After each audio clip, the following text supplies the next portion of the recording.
What's up guys, just Messi here, welcome to a brand new video. Welcome to week number 2 of my top 5 transfers of the week for this January transfer window. I'm not gonna lie, this week is a pretty bad struggle because there wasn't really that much going on in the last 7 days. It was actually supposed to be out yesterday, but again, there wasn't really much happening. So I delayed it a day and see if anything else did happen, and thankfully a few transfers have gone through in the last, like, say 5 or 6 hours that I can essentially cover in this video, guys. So as always, if you smash 2,000 likes, that'd be absolutely awesome. In the comments below, let me know what you think has been the best transfer of the week, and to my channel, click the subscribe button for more. So as we always do, we start off then with the honourable mentions. That is going to include 3 players this week. First up is Grabban returning back to Bournemouth for a quite big fee actually of £8 million. We've got Felipe Santana. This one is purely because of FIFA, nothing else. He's actually a very good card in terms of being very cheap and overpowered against a few nice links in that league as well. And the final one is actually a former Bordeaux player, Save, I can't say his name properly, joining Newcastle. But anyway, we start off on number 5. Then this week we can go with Norden Amrabat joining Watford. This is actually confirmed about 5 minutes ago on Watford's Twitter, but it's been going around for the last like 5 or 6 days. It'd actually go through because if you may remember,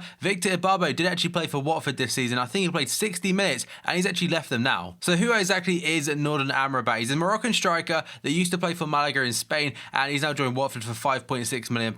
Apparently though, that fee is all over the place. Some places say it's undisclosed fee, some people say it's up to like 7 mil, but 5.6 seems to be around the sticking ground for that one. He's 28 years old and he used to play for the likes of Galatasaray, but he's valued at 4.2 mil, but this season 14 games, 0 goal and 1 assist. So why is Amrabat in my top 5 this week? The reason for this, he's Victor Ibarbo's replacement. Remember Victor Ibarbo, he's actually a Colombian international. I think over the last like 6 or 7 months, he has played more minutes for Colombia, his international team, than he did for Watford in the Barclays Premier League. So that's one stat right there.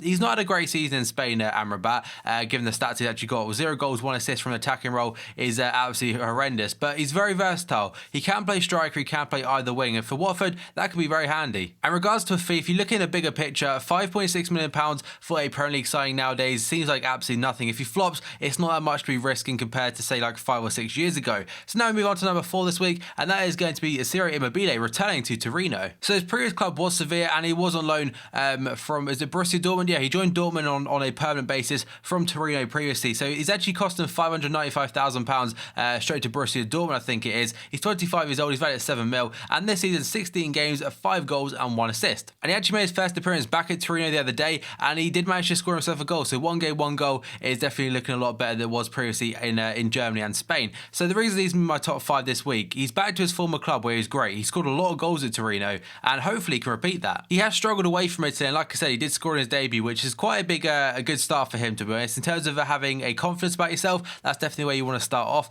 He's got a point to prove, given the fact that Euro 2016 now is about 6 months away, or even less than that. He wants to get back in that Italian squad if he's not already in it. And like a lot of players that leave Italy, he seems to be suited to that league, and that's why he may have struggled elsewhere. But number 3 this week, we have got a new Arsenal signing. That's going to be Mohamed ELNENY, the Egyptian, joining from FC Basel. Now, I'm not going to act like I know a lot about this guy because I really don't. I don't actually know who he is properly. All I know is the fact that he played in the Europa League last season, I think it is, for FC Basel. So the facts about him, he's Egyptian. He costs £4.6 million or around that region. He's 23 years old and he's valued at 2.8. So Arsenal were after him for a long time. And his stats this season, 28 games at 6 goals and 2 assists. Like I mentioned, Arsenal were after him for a long time, and they finally managed to get a signature all sorted and stuff like that.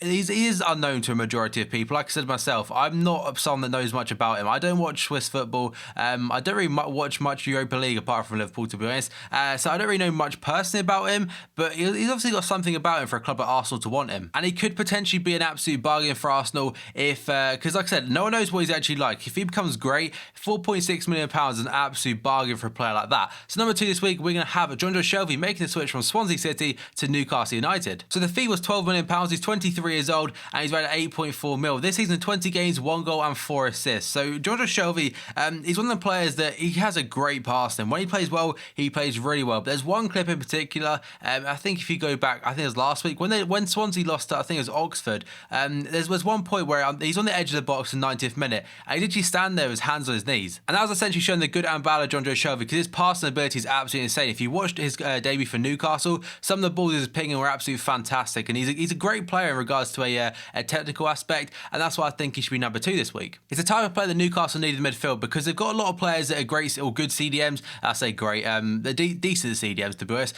And this guy, he isn't a CDM, but he's a centre midfielder that's good going forward. He has the drive to get backwards sometimes, but just his direct passing forward could help them out so much. One of the balls in particular where he played out wide last weekend, and also his ball straight into the feet of Wijnaldum. That's just an example of what he can bring already in his very first game. And the Euros coming up, he's another player who could potentially get in that England team. And Swansea are in a bad situation, so he probably jumped a sinking ship potentially. So my number one spot this week is going to be Charlie Austin, joining Southampton from QPR for £4 million. He's 26 years old, he's rated 9.1 mil, and this season for QPR, 16 games, 9 goals and 1 assist. And in general, this is a great bit of business. This guy knows where the back of the net is, and for £4 million, you've got a proven Premier League goal scorer as well as a scorer in general, because this guy, I think he scored was it 18 goals or something when QPR actually got relegated. Apparently he can be a bit injury prone. Over the last year or so, I've not watched much QPR, so I'm not aware of his situation, but there's actually one vine in particular. If you've watched it, you know what I'm talking about. Like on Sky Sports News, they were talking about a quote, I think it was from about a year ago,